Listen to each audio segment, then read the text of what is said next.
Janaki V versus state of Kerala ആദ്യ റിലീസിന് നടൻ സുരേഷ് ഗോപി അടക്കമുള്ളവർ തിയേറ്ററിൽ. വലിയ വിവാദങ്ങൾക്ക് ശേഷമാണ്, വലിയ നിയമ പോരാട്ടങ്ങൾക്ക് ശേഷമാണ് ജാനകി വി ആയി മാറി ചിത്രം തിയേറ്ററുകളിലേക്ക് എത്തുന്നത്. ചിത്രത്തിലെ പ്രധാന നായിക കഥാപാത്രത്തിന്റെ പേര് ജാനകി ആയതുകൊണ്ട് ആ പേരിൽ ചിത്രം റിലീസ് ചെയ്യാൻ കഴിയുകയില്ല എന്നുള്ള സെൻസർ ബോർഡിന്റെ തീരുമാനമാണ് വലിയ വിവാദത്തിലേക്കും നിയമ പോരാട്ടത്തിലേക്കും എത്തിച്ചത്. സിനിമയുടെ നിർമ്മാതാക്കളും സംവിധായകനും അടക്കമുള്ളവർ പേര് മാറ്റുകയില്ല എന്നുള്ള ഒരു നിലപാടിൽ ഉറച്ചു നിൽക്കുകയായിരുന്നു. അങ്ങനെ കേസ് ഹൈക്കോടതിയിൽ എത്തുകയുണ്ടായി. ഹൈക്കോടതി ജഡ്ജി തന്നെ സിനിമ കണ്ടുകൊണ്ട് ഒരു അന്തിമ തീരുമാനത്തിലേക്ക് കടക്കുന്ന വളരെ അത്യപൂർവമായ സംഭവങ്ങളിലേക്കൊക്കെ സിനിമ എത്തി. ഒടുവിൽ ജാനകി വി എന്ന ഇൻഷ്യൽ ഉൾപ്പെടുത്തുകയാണെങ്കിൽ സിനിമ റിലീസ് ചെയ്യുന്നതിന് തടസ്സമില്ല എന്നൊരു നിലപാടിലേക്ക് സെൻസർ ബോർഡ് എത്തുന്നു. ചില രംഗങ്ങൾ മ്യൂട്ട് ചെയ്യണമെന്നുള്ള നിർദ്ദേശമുണ്ടായി. നവമി ദിനേശ് വിവരങ്ങളുമായി. നവമി, വലിയ വിവാദങ്ങൾക്കും വലിയ നിയമ പോരാട്ടങ്ങൾക്കൊടുവിൽ ഇനിഷ്യൽ കൂടി ഉൾപ്പെടുത്തിക്കൊണ്ട് ചില രംഗങ്ങൾ മ്യൂട്ടാക്കിക്കൊണ്ട് Janaki versus state of Kerala എത്തുമ്പോൾ ഇതിൽ ഏതെങ്കിലും തരത്തിൽ വലിയ പ്രതികരണങ്ങൾ സുപ്രധാനം സുരേഷ് ഗോപി MP സുരേഷ് ഗോപി നടത്തിയിട്ടില്ല. സ്വാഭാവികമായിട്ടും അദ്ദേഹം എങ്ങനെ പ്രതികരിക്കുമെന്ന് കൂടിയാണ് ഉറ്റുനോക്കുന്നത്. എന്താണ് വിവരങ്ങൾ രാഗം തിയേറ്ററിൽ നിന്നും? അവർ എന്തായാലും സുരേഷ് ഗോപിയും ചിത്രത്തിന്റെ മറ്റ് അണിയറ പ്രവർത്തകരും സിനിമ കാണാൻ വേണ്ടിയിട്ട് എത്തിയിട്ടുണ്ട്. അല്പസമയത്തിനുള്ളിൽ തന്നെ ചിത്രം ആരംഭിക്കും. സുരേഷ് ഗോപിക്കൊപ്പം മകൻ ഗോകുൽ സുരേഷും എത്തിയിട്ടുണ്ട്. അപ്പോൾ ചിത്രത്തിന്റെ സംവിധായകൻ, നിർമ്മാതാക്കൾ, മറ്റ് അണിയറ പ്രവർത്തകർ എല്ലാവരും തന്നെ രാഗം തിയേറ്ററിൽ എത്തിയിട്ടുണ്ട്. പ്രേക്ഷകർ വലിയ ആകാംക്ഷയിലാണ് ഈ ചിത്രം കാണുന്നത്. ഇതിന്റെയൊക്കെ വിവാദങ്ങൾ ഉണ്ടായ സാഹചര്യത്തിൽ എന്താണ് ഇതിന്റെ വിവാദം എന്ന് അറിയണം എന്ന് പറയുന്ന ഒരു വിഭാഗം ആൾക്കാരുണ്ട്. പകരം ഈ സുരേഷ് ഗോപിയുടെ ഒരു വിഭാഗം ആരാധകരുണ്ടല്ലോ, കുറച്ച് അമ്മമാരാണ് കൂടുതലും. അവരൊക്കെ രാവിലെ തന്നെ ഇവിടെ എത്തി വലിയ ആഘോഷത്തോടുകൂടി തന്നെയാണ് ഈ ചിത്രത്തെ വരവേൽക്കാൻ വേണ്ടി ഇവിടെ കാത്തിരിക്കുന്നത്. ഇനി ജാനകിയുടെ വിധി പ്രേക്ഷകരാണ് തീരുമാനിക്കുന്നത്.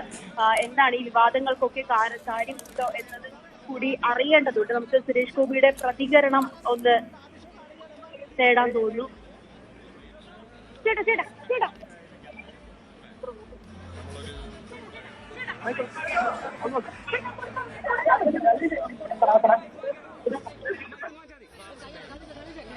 സുരേഷ് ഗോപി പ്രതികരിക്കുന്നു. അദ്ദേഹത്തിന്റെ മകൻ മാധവ് സുരേഷും സുരേഷ് ഗോപിയും ഒരുമിച്ച് അഭിനയിക്കുന്ന ചിത്രം കൂടിയാണ്. ഗോകുൽ സുരേഷ് അടക്കമുള്ളവർ തിയേറ്ററിൽ ഉണ്ട്.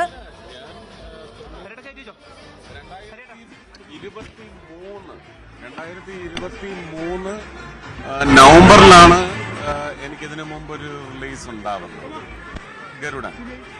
അത് കഴിഞ്ഞ് പിന്നെ എൻ്റെ പ്ലേസ്മെന്റും എല്ലാം മാറി വന്നിട്ട് ആദ്യമായിട്ട് ഒരു സിനിമ വരുന്നു. തീർച്ചയായിട്ടും അതുകൊണ്ട് ഞാൻ ഗരുഡന് കിട്ടിയ തുടക്കത്തിലുള്ള ആവേശം, അത് പിന്നെ വളർന്നത് പാപ്പന്, കാവലിന് വരനെ ആവശ്യമുണ്ട്, ഇതിനെല്ലാം കിട്ടിയ ആവേശം എന്ന് പറയുന്നത് വളർന്നുകൊണ്ടിരിക്കണം. അതുകൊണ്ടല്ലേ എനിക്ക് രക്ഷപ്പെടാൻ പറ്റും. ഈ വിവാദങ്ങൾ മാറ്റി നിർത്താൻ സിനിമ നൽകുന്ന ഒരു സന്ദേശം? വിവാദങ്ങളൊന്നുമില്ല. അതൊക്കെ അറിയാം, എല്ലാവർക്കും അറിയാം. സിനിമ വലിയൊരു വിഷയമാണ് ചർച്ച ചെയ്യുന്നത്. ആ വിഷയം എന്ന് പറയുന്നത് ഇങ്ങനെ ചില വിവാദങ്ങൾ ഉയർത്തി ഡൈല്യൂട്ട് ചെയ്യാൻ പാടില്ല. കാരണം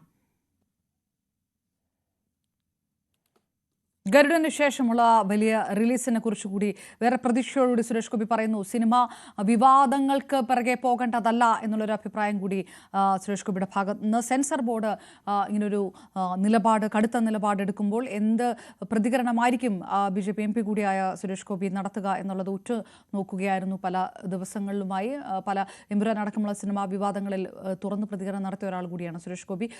ഏത് തരത്തിലാണ് അദ്ദേഹം വിവാദങ്ങളെ കാണുന്നത് എന്നുള്ളതിൻ്റെ പ്രതികരണം കൂടിയാണ് നടക്കുന്നത്. രാഗം തിയേറ്ററിലാണുള്ളത്. Janaki V versus state of Kerala കാണാനായി എത്തിയിരിക്കുന്നത്. പല ഭാഷകളിൽ, മലയാളത്തിന് പുറമെ തമിഴ്, തെലുങ്ക്, ഹിന്ദി ഭാഷകളിലും റിലീസ് ചെയ്യുന്നുണ്ട് സിനിമ. ആദ്യ പ്രദർശനം ഉടൻ തുടങ്ങും. സുരേഷ് ഗോപിക്കൊപ്പം അണിയറ പ്രവർത്തകരും ചിത്രം കാണാനായി രാഗം തിയേറ്ററിൽ എത്തിയിട്ടുണ്ട്. നവമി, ഇപ്പോഴും അദ്ദേഹം പ്രതികരണം നടത്തുകയാണ്. വിശദാംശങ്ങൾ എന്താണ്? എന്തായാലും സുരേഷ് ഗോപി ഇപ്പോൾ പ്രതികരിക്കുകയാണ്. ഞാൻ സുരേഷ് ഗോപി പറയുന്നത് കേൾക്കാൻ കഴിയുന്നില്ല. എന്നാലും അദ്ദേഹം വളരെ പ്രതീക്ഷയോട് കൂടി തന്നെയാണ് ഈ ചിത്രം കാണാനായി എത്തിയിരിക്കുന്നത്. ഒരുപാട് വിവാദങ്ങൾ ഉണ്ടായി നമുക്കറിയാം. കോടതികൾ കയറിയിറങ്ങി റിലീസിംഗ് തീയതി പോലും മാറ്റിവെച്ച് ഇതിന്റെ അണിയറ പ്രവർത്തകർ ഇതിന്റെ നിയമ പോരാട്ടം പകുതി വെച്ചും ഉപേക്ഷിക്കാതെ ഇതിന്റെ നിയമ പോരാട്ടം തുടരുന്ന സാഹചര്യമായിരുന്നു. അതിനിടയിലാണ് കോടതിയിൽ നിന്ന് പോലും അനുകൂലമെന്ന് പറയുന്ന രീതിയിലേക്ക് തന്നെ ഈ സിനിമ പ്രദർശനത്തിന് വേണ്ടിയിട്ടുള്ള രീതിയിലേക്ക് കോടതിയുടെ ചില പരാമർശങ്ങൾ കടക്കുന്ന സാഹചര്യം. സിനിമ ഒരു കോടതി തന്നെ തിയേറ്ററിൽ ഈ സിനിമ കാണുന്നു എന്ന അസാധാരണ ഒരു നീക്കത്തിലേക്ക് പോലും ജഡ്ജിയുടെ ഭാഗത്തു നിന്നുള്ള ചില രീതികൾ ഉണ്ടായി. ജഡ്ജി സിനിമ കണ്ടു. അതിനുശേഷം പിന്നീട് ഈ ഹർജി പരിഗണിക്കുമ്പോൾ പോലും കോടതിക്ക് മുന്നിൽ പറഞ്ഞു നിൽക്കാൻ പോലും സെൻസർ ബോർഡിന് കഴിഞ്ഞില്ല. അവസാനം ഈ കോടതി അല്ലെങ്കിൽ ഈ സിനിമാ പ്രവർത്തകരുടെ ആ ഒരു ആവശ്യത്തിന് വഴങ്ങേണ്ടി വന്നു സെൻസർ ബോർഡിന്. 96 ഇടങ്ങളിൽ കട്ട് വേണമെന്ന് പറഞ്ഞ സെൻസർ ബോർഡ്